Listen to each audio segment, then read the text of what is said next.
الحمد لله و الصلاة و السلام علی رسول الله. اما بعد، برادر سوال نمودند که وقتی که یک انسان میمیرد، یعنی وفات میکند، آیا روحی همون انسان به خانه اش باز میگردد؟ بارک الله فیکم. البته در قرآن و سنت در این مسئله هیچ چیزی نآمده است و البته بعضی از سخنهای رسول اکرم صلی الله علیه و سلم هست عموما در مسئله روح که دلالت میکند که روح مرده آزاد نیست. انسان وقتی که وفات میکند روحش آزاد نیست که جای خواهد برود، دور زند، به خانهش بیاید، خانهش رو ببیند و از همه واقعه ها باخبر باشد. این چنین نیست.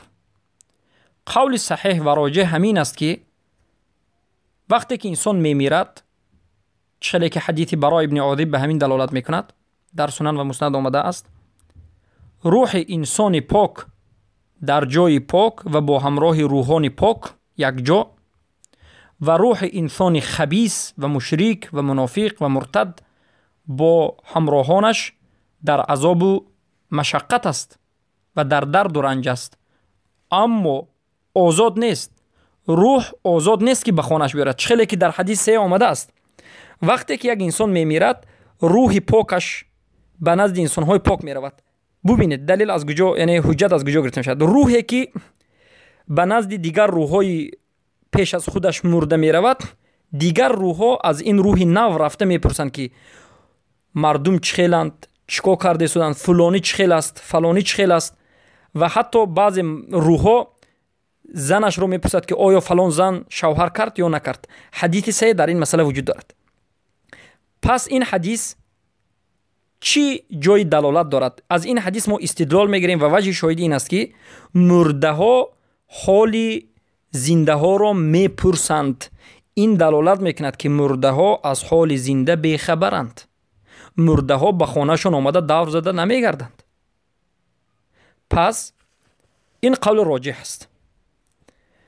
و مسئله دیگر این است که بعضی ها میگویند عقیده های باطل دارند که بعد از مرده روح 3 روز در خانه می ایستد، بیگه چور میکنند و روح میرود. البته این عقیده باطل است و عقیده خرافات است و حتی بعضی ها میگن که مرده روحش تبدیل به یک شپرک میشود، شپرک ارواح میگند و به خانه میاد میشیند و ارواح میزند، غضب میکند. این چنین چیزا که این همه اش از شرکیات است و مؤمن و مسلمان نباید این عقیده را داشته باشد. و ما باید بدونیم که مرده روحش آزاد نیست و روح مرده تا قبر ماندن به بالا برده می شود.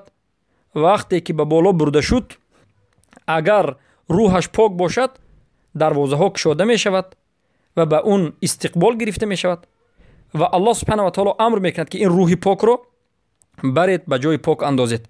و وقتی که سوال و جواب در قبر می شود که ملائکه ها می آیند، 2 ملائکه از مرده سوال میکنند، ملائکه منکر و نکیر از مرده سوال میکنند. در این حالت روح انسان به انسان باز میگردد و انسان در قبرش زنده میشد. اما در قبر زنده شدن رو علما میگن که این حالتی برزخ است، مثل این دنیا ما گفته نمیتوانیم، اما روحش به انسان باز میگردد، حتما زنده میشود و به سوال جواب میدهد و بار دیگر روح این انسان رو گرفته به دیگر جا برده میشود. و بعض از علما میگن بعضی حالت این روحش باز به جسم انسان گردانیده میشود، چخیلی که شیخ الاسلام میگویند، مثلا وقتی که سلام داده جواب میدهند و غیر ذلك.